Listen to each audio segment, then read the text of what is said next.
strong group in the Department of Geography who's pretty much focused on equity and the effect of different mobility services, including transit, on equity. There's a big project called Mobilizing Justice that's led by my colleague, Professor Steve Farber.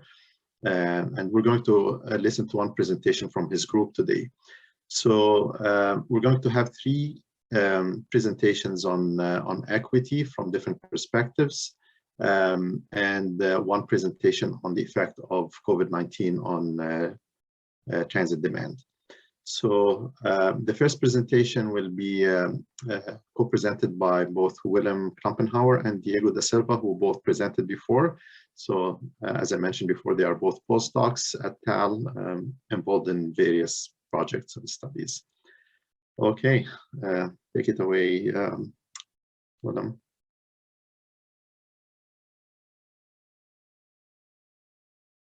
All right, thanks. Are you looking at my presenter view or the full screen? No, this is full screen. This is good. Excellent, thanks. Okay, yes, nice to see, nice to talk to you all again. I'm going to be presenting this sort of a two-part presentation. So I'm going to be presenting a little bit about some work that we've done on building a dashboard to look at equity data, which you may have seen before, you may be familiar with. If you're not, I encourage you to type dashboard.transitcenter.org into your browser at some point, and take a look.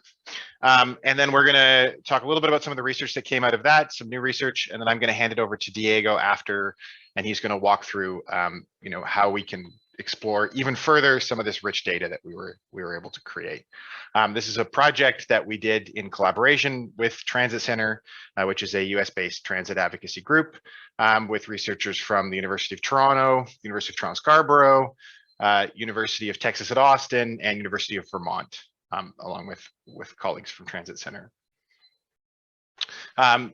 So we've heard, you know, some of this stuff. You'll see familiar graphs or themes that we heard about from the last two speakers, which is absolutely wonderful. I like to give sort of just a quick crash course on access and accessibility. So the way it's a metric that measures transit performance, and also, you know, the way a city is set up.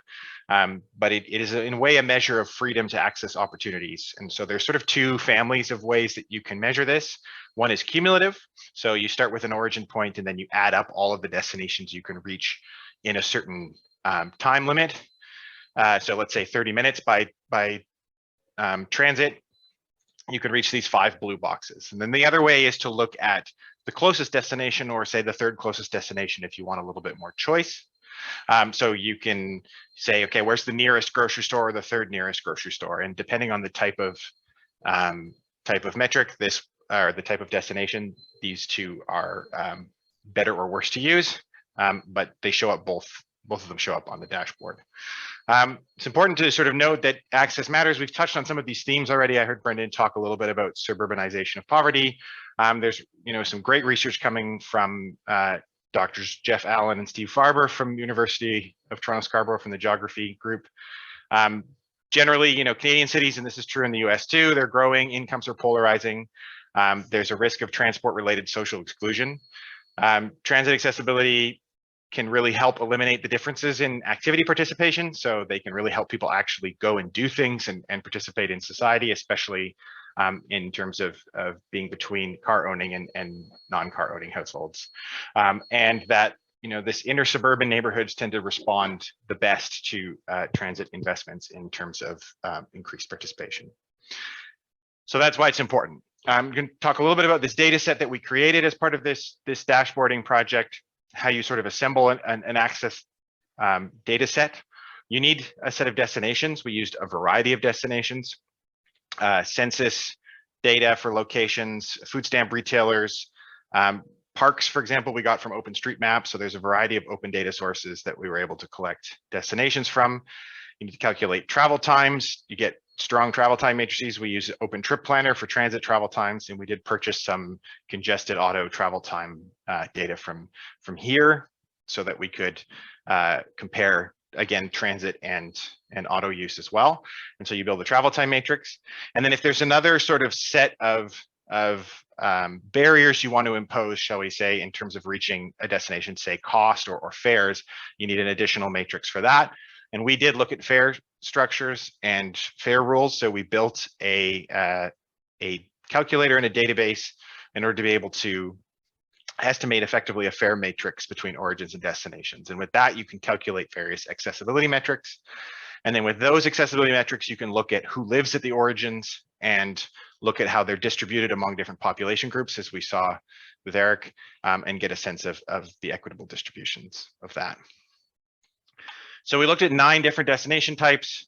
We tried a bunch of different measurement parameters, say 30 minutes, 45 minutes travel time, for example, or 60 minutes travel time. We compared, if you have a limit on your fare or not. We'll talk about that in a second. We looked at different times of day. We compared it with the auto.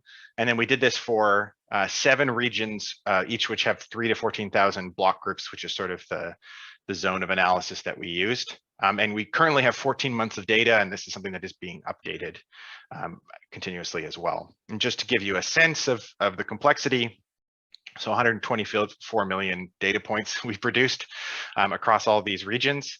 And for the different regions, there was some incredible complexity in terms of modeling agencies. So we had to go in and look at 35 different transit feeds and 35 different agencies to model fares and model how they interact with each other in San Francisco.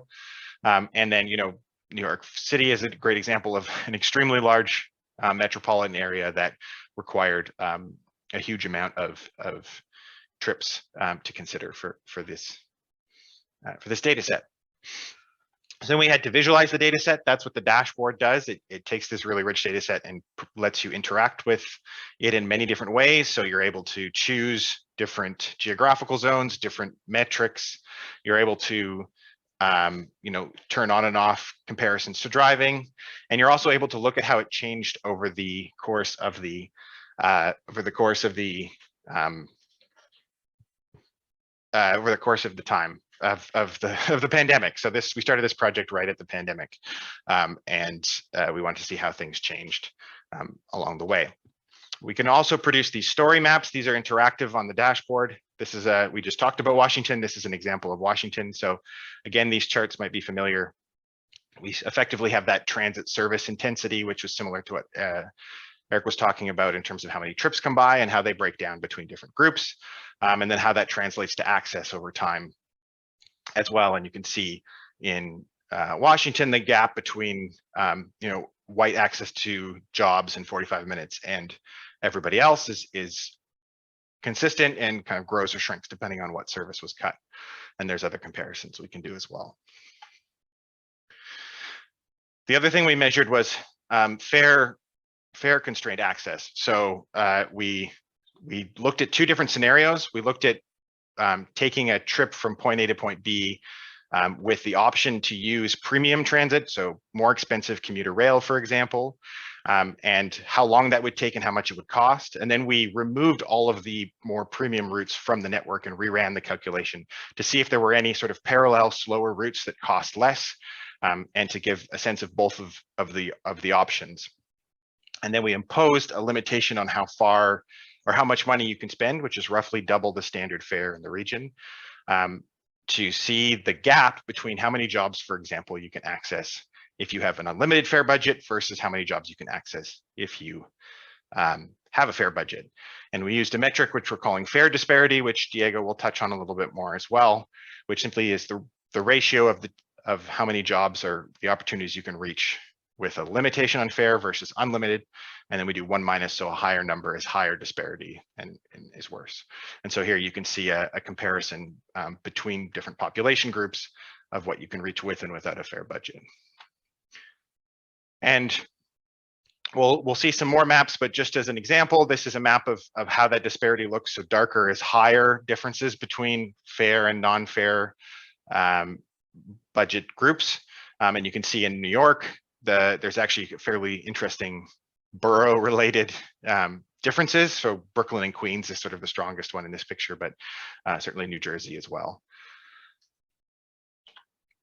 And there's lots of potential applications. We've already sort of touched on some of them, and Diego will touch on some more, but it is a performance measurement. It's a performance measure of public transit service.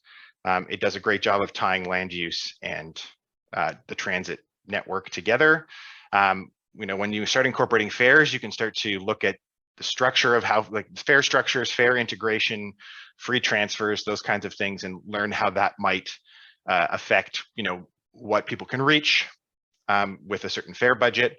Might help you prioritize projects in corridors that have low access, and pushing this data out into the open in a visual way lets people explore for themselves how transit in various places. This is focused on the US, but for example, in Ontario would serve populations as well.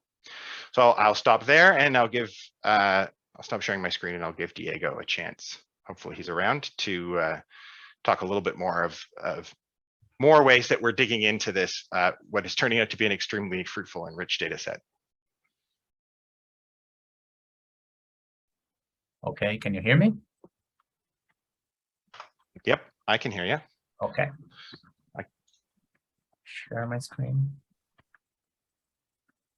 Okay, can you see my screen? Yep, you're good to go. Okay, so thank you, Willem. So we started the large-scale study in 2020, and as Willem explained it, we connected access score to spatial, social, economic, and temporal data at the block level. Today, transit equity is an essential topic, and our idea is to present the multidimensional aspect of the transit equity. We are highlighting, identifying, and describing clusters affected by poor transit service, and guiding policymakers and urban planners in the decision-making process toward more equitable city mobility, and focus on the core groups according to the city budget to design intervention plans. So our goal is to understand the dynamics and explanatory variables of fare disparity. So I'm not going to go into the details of the analysis, but I'm going to give an overview of the two that we built. So here we have 3 regions, so Los Angeles, New York, and San Francisco. And then we have this slider here. So this slider is the fare disparity. So if you have higher fare disparity, this means that the access score is low. So you reach, the group is reaching less opportunities. In this case, is only jobs. So we are studying jobs in this too. Okay, so the first row here, we have the description of the MSA. So this is the MSA of New York. And then we have some description of population, households, workers. And in the second row here, we have some charts to describe the distribution of each block group ID. So for example, we have a specific block group ID, and then we try to describe, for example, the percentage of white people or Black people or Hispanic. And the same thing with households per block group ID, and the number of the population versus the household total per block group ID. Okay. I will vary here a little bit the slider so you can see the charts varying. And then to understand, of course, where these groups are located, we have this map, so we can select, for example, the trip threshold, so 30 minutes, 45 minutes, or 60 minutes. And then we can identify the groups. So for example, here we have the 30 minutes threshold, total population, and then the size of the circle we can select here. So for example, now it's population total and population total, and then we are filtering the fare disparity. So everybody that has fare disparity greater or equal than 70%. So in this case, we have all these clusters. And as you can see, if you filter more and more, you can see the formation of some clusters. And then we can highlight, for example, Let's see where they are located. So we can see we have some suburbs here. So this is the way that we are connecting the fare disparity, the poor transit service, and the urban morphology. So which is really important to understand when you are trying to plan innovations for equitable service. And we can also see, for example, the OpenStreetMap. So we can vary by map type. And the third tab, we can see the interaction between variables. So for example, here we have fare disparity 60%, the threshold 30 minutes or 45 minutes. And then we can see how these variables, they are related to each other. So we can identify the multidimensional aspect of transit equity. So basically, this is the tool that we are working on to understand the dynamic of fare disparity. And then the main idea is to connect the explanatory variables and urban morphology and transit planning to provide better solutions or options for transit agencies and cities. So thank you very much. Okay. Okay, well, thank you very much, both Willem and Diego. Indeed, it's very interesting work, especially with the fare calculator that was built as part of this project, which really enabled further analysis to do fare sensitive equity analysis, which is rather new and unique. We're a little bit behind in time, and I don't see questions, so I'm going to move to the next presentation. So the next presenter is Alex Tabascio, who is a master's student in the Department of Geography and Planning at the University of Toronto. And as part of his research work, Alex is evaluating the equity of bus prioritization measures with the TTC service plan and the 10-year outlook. So, Alex? Yes, thank you. I'll just share my screen and then we can start.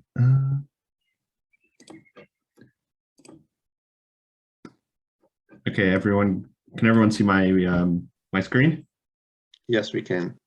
Perfect. So I'll just get started. Yeah. So like Amber said, my name is Alex Tabascio. I'm a master's student at the Department of Geography and Planning. I work under the supervision of Stephen Farber and Christopher Higgins, who are two members as part of Mobilizing Justice, as Amber spoke about earlier.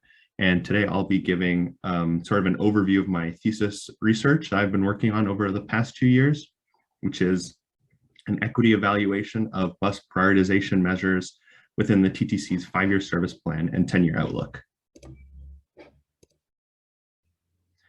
So just starting off with transit equity. So in the field of transportation geography, equity can be seen as the fair distribution of resources that results in equal access to opportunities.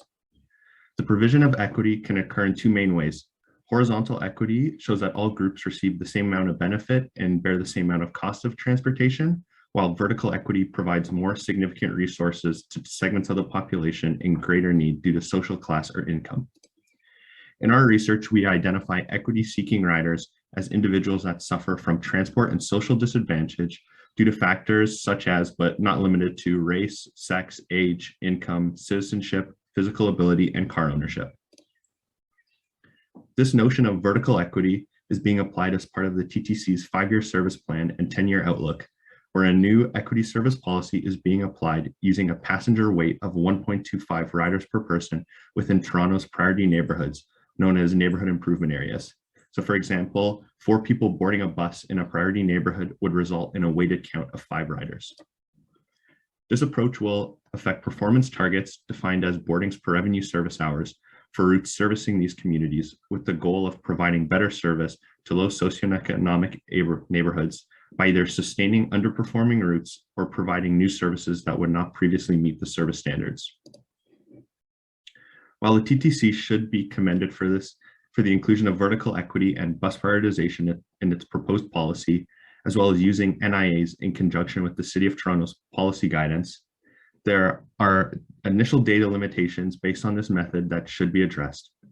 For example, using large areas such as neighborhood boundaries to assign a weight to either all or no riders is likely to overcount equity-seeking riders in NIAs and undercount outside NIAs. The ideal solution would be to know where all equity-seeking riders in Toronto boarded a bus and apply a weight of 1.25 accordingly. With this in mind, our research goal was to test the TTC's proposed policy by creating an alternate method that identifies equity-seeking riders at the bus stop level using a combination of census and travel survey data. We would then explore the differences in overall ridership using APC data and evaluate if the additional ridership created meaningful service changes using these TTC performance metrics. For the methodology, we used disaggregate census data from the Research Data Center, as well as to identify equity-seeking riders for work trips using socioeconomic characteristics and the journey to work commuting data. An individual is classified as an equity-seeking transit rider if they met any of the following conditions: household income under $40,000 per year, a recent immigrant or non-permanent resident, or a visible minority. For non-work trips, TTS data was used to identify non-work transit commuters and then was geo-imputed with immigration and visible minority data from the RDC. These individuals were then classified as equity-seeking transit riders using the same conditions as above and combined with work trips to create a total percentage of equity-seeking transit riders for each census tract. These census tract percentages were then apportioned to the bus stop level using dissemination blocks and 800-meter walking catchments for each stop. Finally, TTC onboarding data from March 4th, 2020 was applied to the augmented ridership weights based on the TTC and our proposed policy. At the NIA level, which was the TTC proposed policy, all riders in or within 400 meters of a residential bus stop were assigned a weight of 1.25. For the stop level metric, riders were assigned additional weighting based on the bus stop's equity-seeking transit rider percentage. For example, if a bus stop with a percentage of 60% and 10 riders boarded, this resulted in 6 riders being identified as equity-seeking and 4 riders being identified as non-equity-seeking. These 6 riders then received an augmented ridership weight of 1.25, resulting in a stop level ridership of 11.25 for that bus stop. In contrast, the same stop within an NIA using the TTC's method would have had a weighted count of 12.5 riders for that bus stop. When using census and travel survey data, we identified 889,006 transit riders in Toronto, of which 592,448 were equity seeking, roughly 66.64%. Of this, only 28.1% actually lived in Toronto's NIAs, which was around 94,000 transit riders. High percentages of equity-seeking riders exist in Scarborough and Northwest Toronto, outlined in the yellow areas, while lower percentages exist in Central Toronto and Southwest Toronto, as seen in the darker blue areas. So how do these augmented counts actually affect ridership? We compared the increase in daily ridership for each bus route using the NIA and stop level counts. Each point represents a TTC route, with the x-axis displaying the increase in ridership using the NIA weighting and the y-axis displaying the increase in ridership using the stop level weighting. We identified 4 main clusters. Points along the y-axis in purple indicate that these routes spent no time within NIAs and did not receive additional ridership, but received additional ridership using the stop level weighting. Points above the green line experienced higher additional ridership in the stop level weighting, while points below the green line experienced additional ridership using the NIA weighting. Finally, points along the line experienced similar ridership in both weighting metrics. Exploring this further, we can investigate the Don Mills bus, which has only a few stops within NIAs as it travels from Pape Station to Steeles Avenue East. This graph shows the increase in ridership for the NIA and stop level metric on the y-axis as the bus moves along its route along the x-axis. The Don Mills bus spends only a small amount of time at the start of its route in an NIA, where both parameters receive additional ridership. And you can see that the NIA ridership actually gets a bit more additional ridership due to all riders being accounted as equity seeking. However, as the bus route moves more north, it receives additional ridership from the stop level weight, where this is actually missed using the NIA level weight. The last thing we did was evaluate how weighted ridership of 1.25 actually affected service productivity, which the TTC measures as boardings per revenue service hour. The x-axis represents the route number for each local bus, with the y-axis representing boardings per revenue service hour. The highlighted routes were buses that moved either above the class average, identified as the orange line, or met the route minimum threshold, as identified as the black line, for either the stop level or NIA level weighting. Starting with the graph on the left, out of 133 peak service buses, only one route performs below the minimum threshold of 20 boardings per revenue service hour, the 121 Fort York. However, additional ridership from the stop level weighting allowed it to meet the minimum threshold, while it did not with the NIA weighting. In addition, 17 routes moved above the class average using this weighting. However, it's unsure how class average is used in service planning.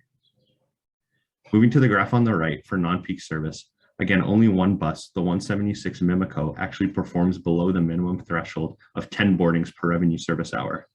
And even with additional ridership, neither weighting parameter was able to push this route above the minimum threshold. In addition, 12 routes increased over the class average.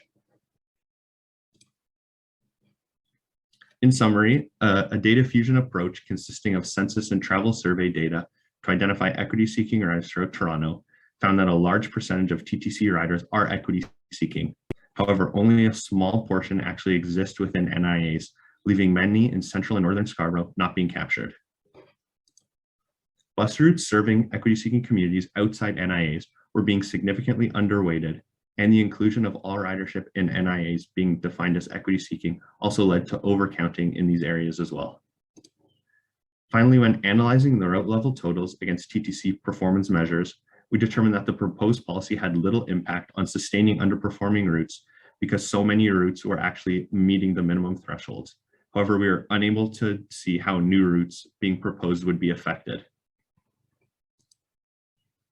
A more personal level approach as taken in our research showed areas that require immediate action have a combination of relatively low levels of service and high percentages of equity-seeking riders, such as Northern Scarborough and Northwest Toronto, highlighted in the light blue areas on this map. A proposed future direction would be to develop a standalone equity tool rather than augmenting an existing tool that identifies low levels of transit service and high percentages of equity-seeking transit riders. And this can then be used alongside performance and economic measures during the annual route enhancement plan. Doing so would help to reduce the risk of transport poverty and transport-related social exclusion in areas of Toronto that have high percentages of equity-seeking riders and low relative levels of service, such as Central and Northern Scarborough and Northwest Toronto. Thank you very much.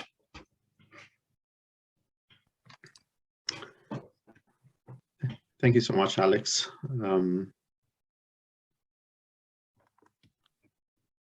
So is this service standard of that multiplier of 1.25, is this something that has been already implemented by the TTC or just proposed? I think it got proposed back in 2019, but I think the pandemic put this on hold for now. So we're still able to test, and so I don't think it's actually being implemented as of right now due to the pandemic slowing everything down. And the idea of introducing a service standard focused on equity is quite novel and unique. In your literature review, have you found any other agencies that developed and used equity-specific standards? In the research, I found nothing really like that. I think the TTC was sort of the first things I found as actually applying a weight to try and help with equity. I think what I found in the research a lot was a lot of transit agencies have their economic and environmental policies and goals they want to meet, but equity is something that is lacking. When you see a lot of people, they do literature reviews on transit agencies and proposed policies, and equity is something that's actually maybe under researched and under researched in that area. Yeah, well, it's usually looked at after the fact, but not really as part of the the guidelines or standards that really guide the service changes that happen more routinely in the service planning cycles. So to introduce such a standard is quite progressive for sure. But as you're showing that it's not necessarily going to do the job it's intended to do. So definitely there's some room for refinements, and I think there's one question here or one comment from your conclusion. How would a standalone metric be incorporated into the planning process? Yeah, that's a great question. I think it is kind of like I showed in the map, identifying those areas with high equity seeking riders and lower levels of service in terms of either number of runs per hour or headways or something like that. That's actually something we're still looking at right now, and we're going to be doing some more analysis on. So that was sort of a future direction we're looking at right now. Great. Okay, well, there are no further questions. Thank you very much, Alex. Very interesting and unique indeed. The next presentation is by another master's student. Rick Leo is a master's student in the Department of Civil and Mineral Engineering. And Rick is interested in the assessment of Toronto's transit network resilience with an equity lens. So he's going to share with us some of his results from his master's research. Rick? Can everybody see the screen? Yeah, yes, we can. Yeah, go ahead. Okay. Hello, everybody. My name is Rick, and as Rick, sorry to interrupt you, but okay, yeah, this mode is better. Yeah. Okay. So I'm going to be presenting on the impact of transit delays on equity seeking groups in Toronto. And a lot of the first part of my presentation is going to be pretty similar to Alex's presentation. So when we're looking at the concepts of reliability and equity, reliability is important because we know that unreliable service causes like an underestimation of accessibility or underestimation of travel time. And we've seen that riders will add buffer time to their trips in order to account for unreliable service. And it also can just enforce a negative perception of transit and just transit not being competitive with other modes.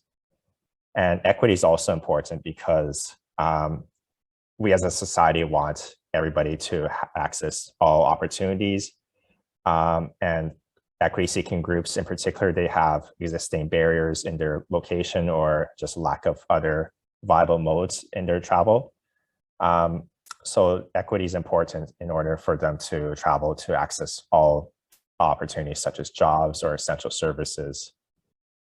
So when we looked at literature review for these two concepts, we found that past studies lack real-time data, did not focus on a multimodal network. So they looked at bus-only reliability or rail-only reliability.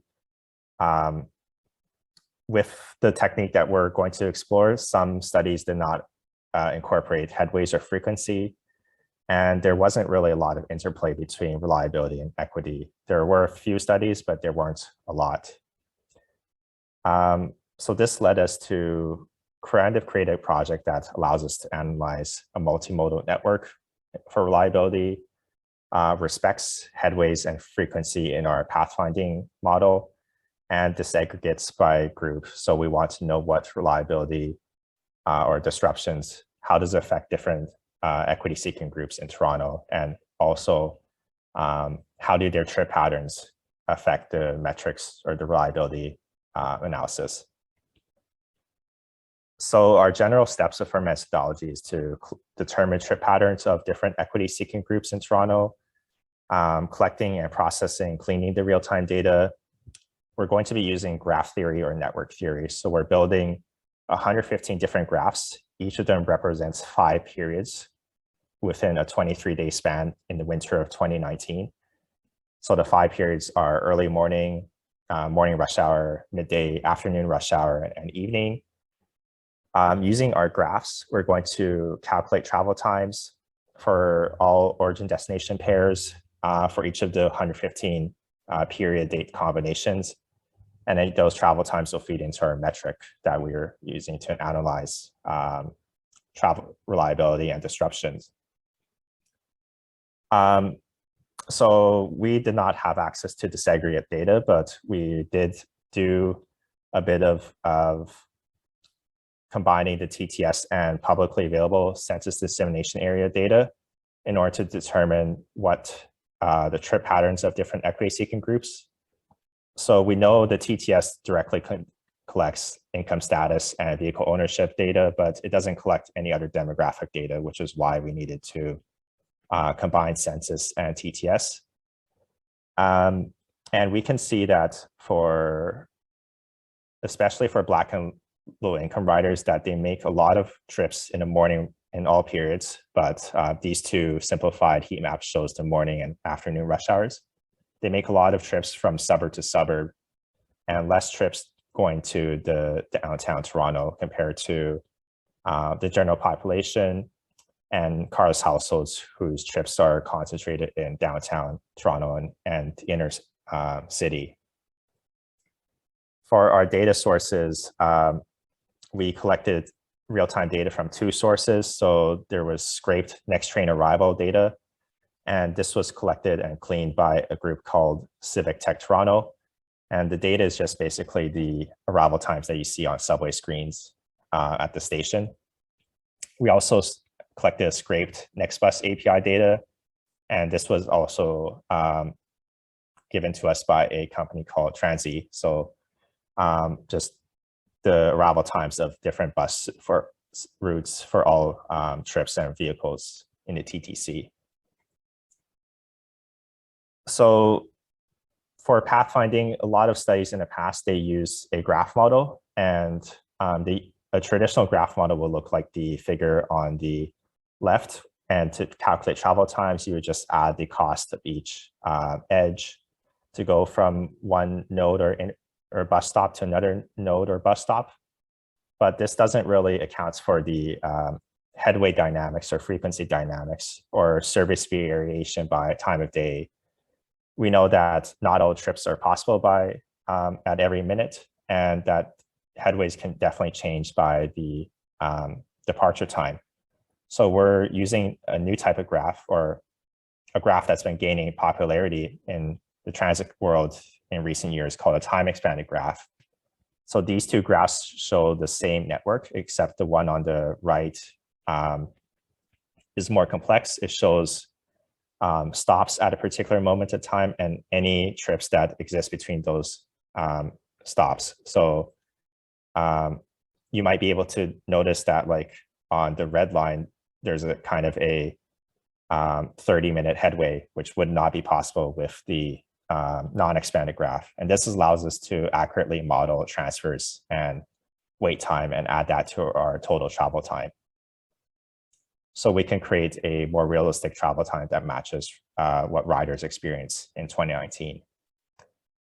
And we feed those travel times into a metric called global efficiency, which is the ability to travel throughout the network. And it's just the sum of the inverse travel time. So a high GE would indicate that travel times are generally low.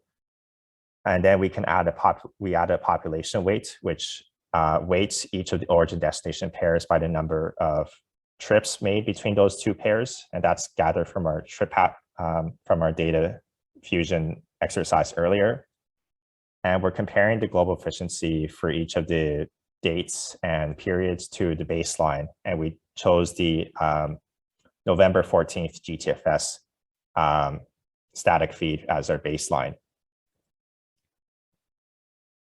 So just a bit of note to how to interpret the graphs. So the area in blue above the identity line, that means that equity seeking group has a lower increase in travel times compared to general population. And the area in green means that equity seeking groups has a higher increase in travel times compared to general population. And then areas above 100% on both axes means that we're seeing faster travel times than the baseline graph. So with our results, we're noticing a couple of things. So these results plot all 5 periods on the same graph. And we're seeing that, for example, in the area here, that early morning travel times that riders actually experience for those 23 dates are actually faster than what was predicted than in the GTFS. We can also identify dates where there's a severe disruption, and we noticed 5 of those cases, and we confirmed it with the TDC Twitter service alerts Twitter account that there was a major snow or ice storm for those 5 dates, leading to many disruptions affecting nearly all routes in the network. But for most dates and period, we can see that their global efficiency scores are around 90%, meaning that there are basically some sort of delays affecting riders across all 23 dates and most periods. And what we're seeing is that most equity-seeking groups have a similar level of delay and disruption compared to general population, just by looking at where the points are located along the identity line. But we are noticing a couple of other stuff. So for Black and low income riders, their points are above the line, and they're seeing lower drops in the GE and lower increased travel times compared to general population, and they're suffering less delays. So we're theorizing that this could be because they're making less downtown trips and more suburb to suburb trips, and those suburb to suburb trips aren't nearly affected as much by, let's say, major subway disruptions. And we're noticing that recent immigrants among all 6 of our equity-seeking groups, they have a slightly higher drop in the global efficiency, not by much, but still a slight increase. And we're theorizing it's because that recent immigrants among all of our equity-seeking groups have the most amount of downtown to suburb trips or suburb to downtown trips of our analysis. So what this shows is that it really shows us the value of using real-time data in travel time analysis or any other types of transit analysis. And this was interesting because in our static analysis earlier, we were kind of expecting that equity-seeking groups were more likely to be concentrated onto certain routes or stops. And if those disruption hits or delays hits those routes or stops, it might lead to more negative impact. But this shows us that that's not quite the case. And we seeing this confirm previous studies done in Toronto where the accessibility is somewhat equal and that on-time percentage of buses in Toronto are also somewhat equal. But we're also seeing that with these results, while they might be equal, it's not necessarily fulfilling vertical equity.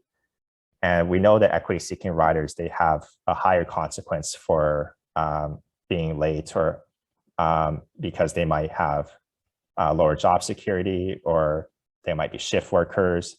And they also just might have lower time, free time across the day too. So reliability definitely has a bigger impact on those riders and shows kind of the need for more improvements in vertical equity of the transit network reliability. So that's can answer any questions that anyone has. Great. Thank you so much, Rick. It's definitely quite unique to actually fuse both, or to look at equity, but from perspective of reliability and delays and major disruptions. I know you've had some other results following sort of the classical approach used in other research by looking at hypothetical delays, right? Mm-hmm. So can you just comment on how your results really contrast with the sort of the hypothetical analysis when it comes to network resilience analysis? Yes. So what some other parts of my project or thesis has been looking on is like potential vulnerability to delays. And some of that has just been taking a look at if we set a link to or an edge or a stop or a route segment to fail, then what's the impact of that? But this analysis kind of shows that not all route segments or stops or stations have the same kind of likelihood of failure, and that all modes would, like subways or streetcars, would probably create a bigger disruption for a longer period of time versus like a car accident causing a bus route to be diverted. So the real-time analysis definitely shows that the likelihood of disruption is not quite the same among all modes, and the length and impact of disruption is also not quite the same. Mm-hmm. I think there was a statistic that said that a single subway delay might cause on average around 216 minutes of disruption, and a streetcar delay causes around 86 minutes of disruption based off our literature review.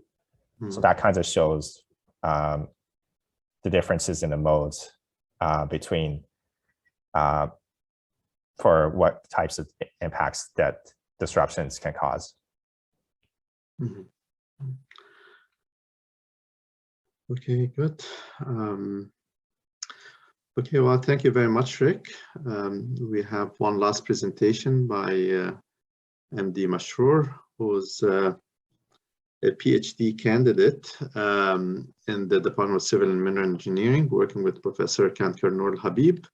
And Mashrur is working on the integration of transit assignment with activity travel scheduling in an agent-based modeling framework.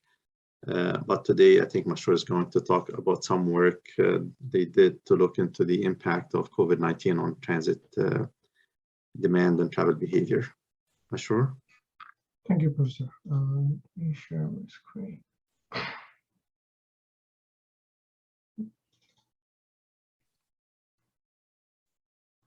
Can you see this PowerPoint presentation? It's all white screen that I see.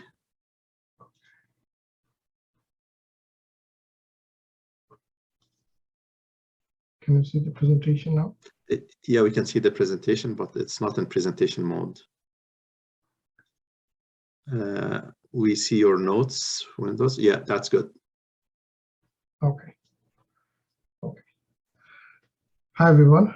I'm Shekmal Mashrur. I'm currently doing PhD under the supervision of Dr. Kankar Noor Habib. Today, I'm here to present part of my research work that investigated the impact of COVID-19 on post-pandemic transit demand. So I will start with first the motivation and objectives of the study, then I will briefly touch the modeling approach that we followed, and lastly I will conclude the model, what the model inferred. So as you know, the public transit suffered the most during the COVID-19 from being perceived as riskier of getting infected than its competing modes. So just after the state of emergency declaration, the transit ridership in Canada-wide dropped by 83%, even though it's increased, but it was still low in January 2021. And in the meantime, transit agencies adopted different transit safety policies and vaccination rolled out, but the pandemic fear is still there amongst the transit users. So how the sustained fear and along with the vaccination will impact individuals' risk perceptions and travel preferences during the post-pandemic era was a critical question for both the decision makers and the transit agencies. So in order to answer these questions, a part of research explored the pandemic impact on GTA residents' transit route choice behaviors. So in this study, we investigated the impact of COVID-19 vaccinations and psychological factors borne by the pandemic, like the fear of infections and the transit's traditional level of service attributes. So we designed our survey called SPET. It's Stated Preference Experiment on Travel Mode and a Special Transit Choice Behavior survey. So to do some kind of choice experiment.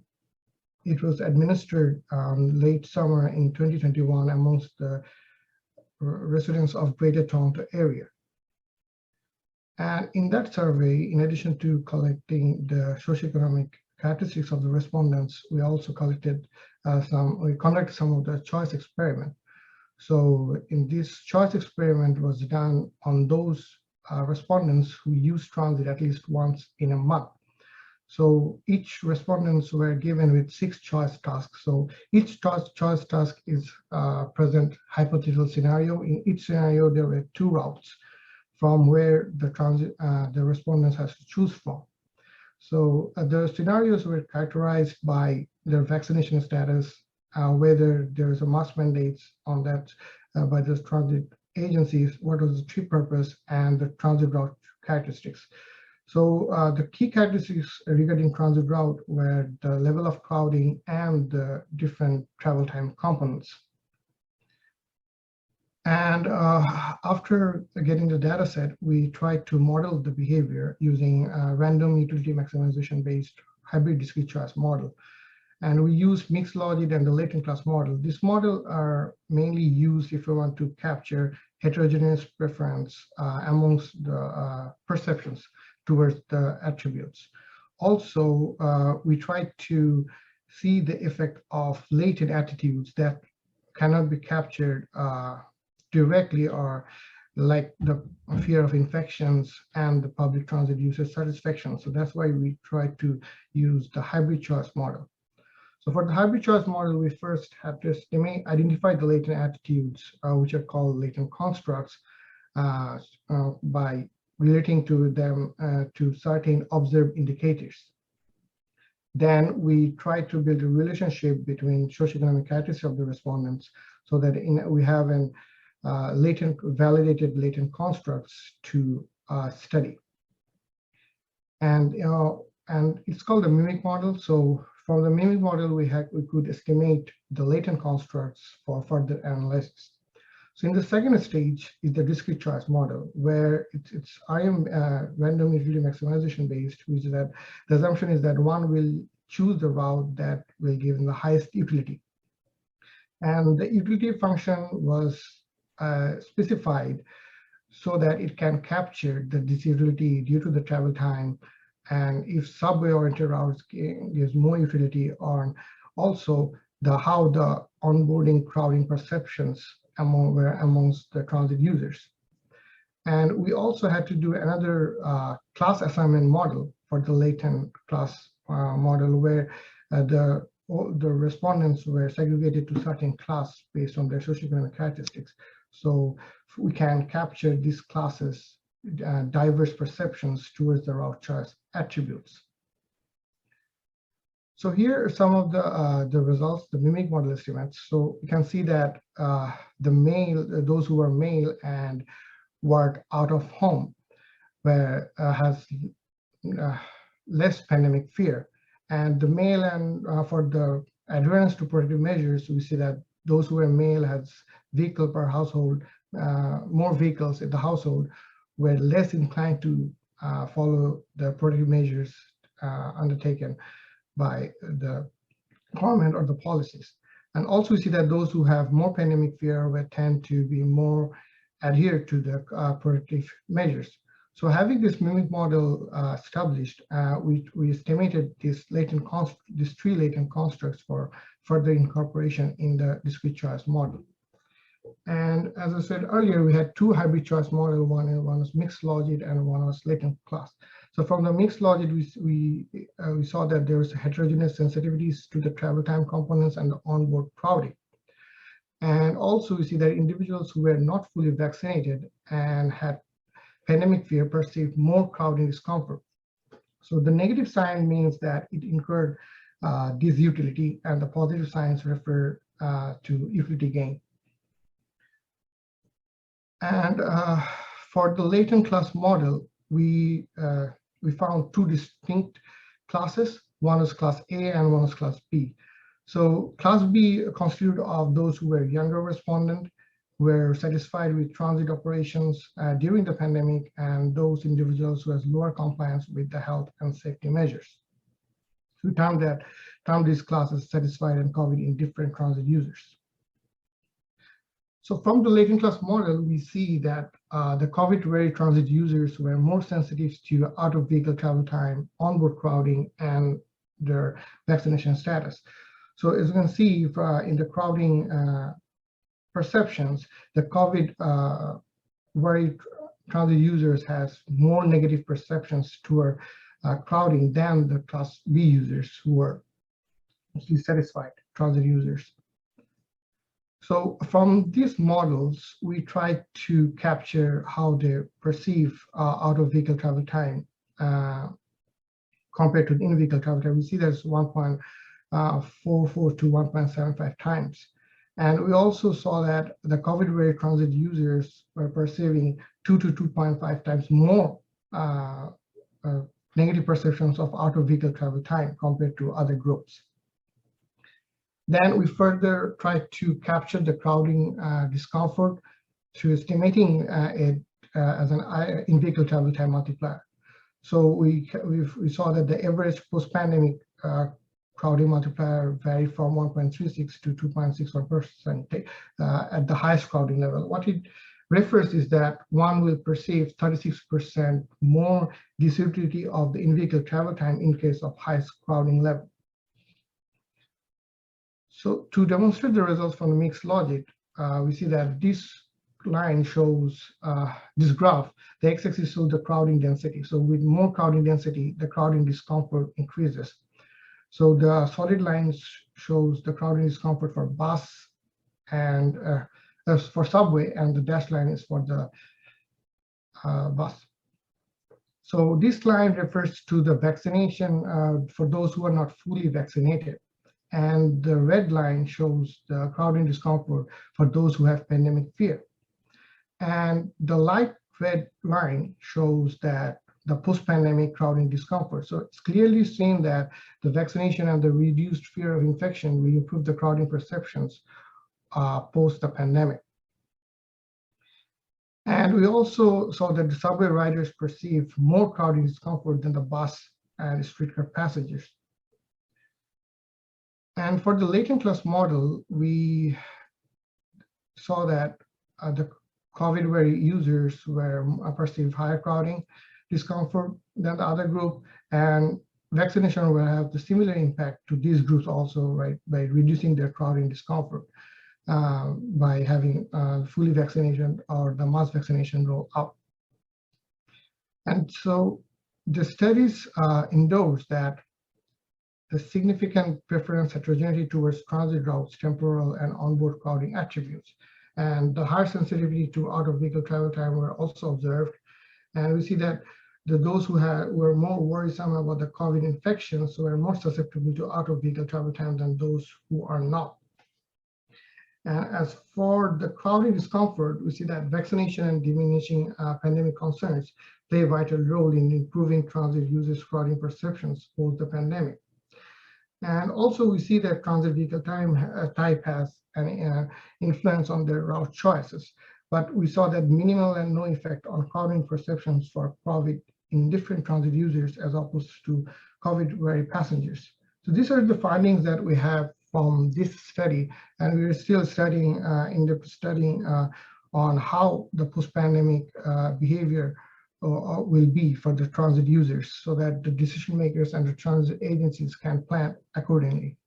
Thank you for giving me the opportunity to present our work in this program. And I would love to answer any questions if you have. Thank you very much. Thank you so much, Mashrur. Indeed, trying to tackle a very difficult question and using appropriate and sophisticated models. So your work was restricted to the city of Toronto. Did you also look into suburban commuters on GO trains, for example? So we collected data as a whole for the Greater Toronto area. So it covered this whole 6 regions. So we did not distinguish between the Go Transit users and the local transit users by the different municipalities transit agencies. So this year we classified the respondents with those who actually used transit during the pandemic, so that we can have clear understanding of what their perceptions will be during the post-pandemic era, because we saw that almost 33% of pre-pandemic transit users did not use transit during the pandemic. So we have to exclude their data set to have comprehensive idea or understanding of their change or altered behaviors.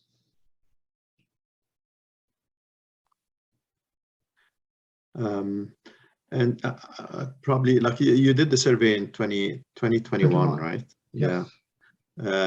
Do you have any guesses about, whether actually, in fact, people are more accepting of crowding levels now or not? Or, the way from the transit usage of mine, I see that people are accepting the crowding right now because of the vaccination, and also the data suggested.